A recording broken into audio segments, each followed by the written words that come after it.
બાળકો લાલાને પૂછે છે કે અમારે મંડળનું કઈ કામ કરવું પડશે. લાલા એવું કામ કર્યા વિના મંડળ કેમ ચાલે? કામ તો કરવું પડે. બાળકો પૂછે છે કે કન્હૈયા મારે શું કામ કરવા? લાલાએ કહ્યું બીજું કોઈ કામ ખાસ નથી. આ ગોપીઓ કેટલા વાગે બહાર જાય છે, કેટલા વાગે ઘરમાં આવે છે, તે બરાબર તપાસ કરીને આવજો. પછી બધું હું તને સમજાવું છું. એક બાળક બોલ્યો કે કન્હૈયા મારી માં 4 વાગે બહાર જાય છે અને 7 વાગ્યા પછી ઘરમાં આવે છે. લાલાએ કહ્યું એવું હોય તો આજે તારા ઘેર આવીને મંડળનું શ્રી ગણેશ આજે જ કરું છે. બાળકે કહ્યું મારી માં તો 7 વાગ્યા પછી આવે છે, કન્હૈયા મારા ઘેર આવે છે. લોકો કે છે શ્રી કૃષ્ણ ચોરી કરે. આ ચોરીની કથા છે.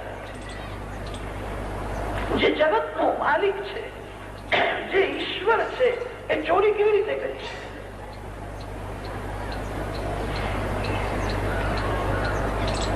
ગોપીઓ શ્રી કૃષ્ણને તન મન ધન સર્વસ્વ અર્પણ કરે. ગોપીના ઘરમાં જે કઈ છે તે બધું શ્રી કૃષ્ણના માટે છે, શ્રી કૃષ્ણનું છે. જે ગોપીએ સર્વસ્વ ભગવાનને અર્પણ કર્યું છે એ ગોપીના ઘરમાં જઈને થોડું માખણ આરોગે એ કઈ ચોરી કરી કહેવાય?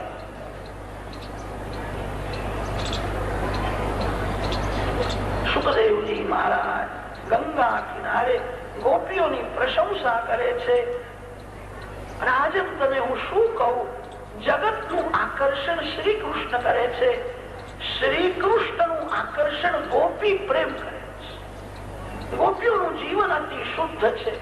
ગોપીઓનો પ્રેમ એવો છે કે શ્રી કૃષ્ણને ગોપીઓના ઘરનું માખણ ખાવાની ઈચ્છા થાય. ભગવાનની ભક્તિ એવી રીતે કરો કે ભગવાનને તમારા ઘરનું ખાવાની ઈચ્છા થાય.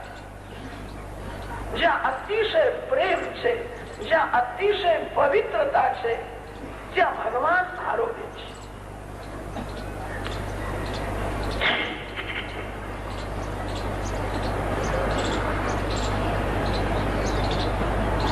ગોપી પ્રેમ શ્રી કૃષ્ણનું આકર્ષણ કરે.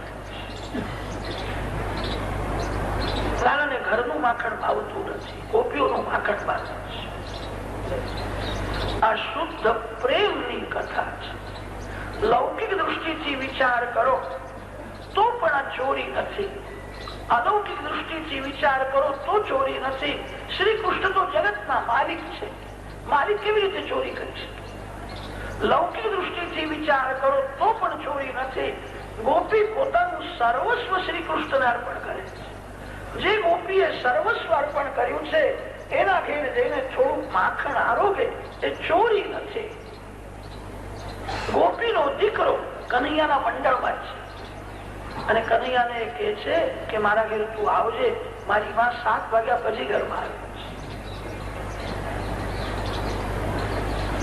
ગોપીનો દીકરો એટલે ઘરનો માલિક જ કહેવાય ને. તે ઘરનો માલિક લાલાને આમંત્રણ આપ્યું તો માલિક સાથે બધા આરોગે એટલે કે ચોરી કરી કહેવાય.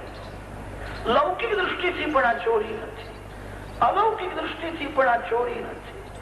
આ શુદ્ધ પ્રેમની કથા છે. ગોપીઓનો રોજનો નિયમ છે પ્રાતઃ કાળમાં મંગળાના દર્શન કરવા માટે આવે અને ત્યારે યશોદા માને લાલાની એક મધુર લીલા સંભળાવી. વત્સામ મુંજન ક્વચિદ સમયે ક્રોશ સંજાત હાસા સ્તેય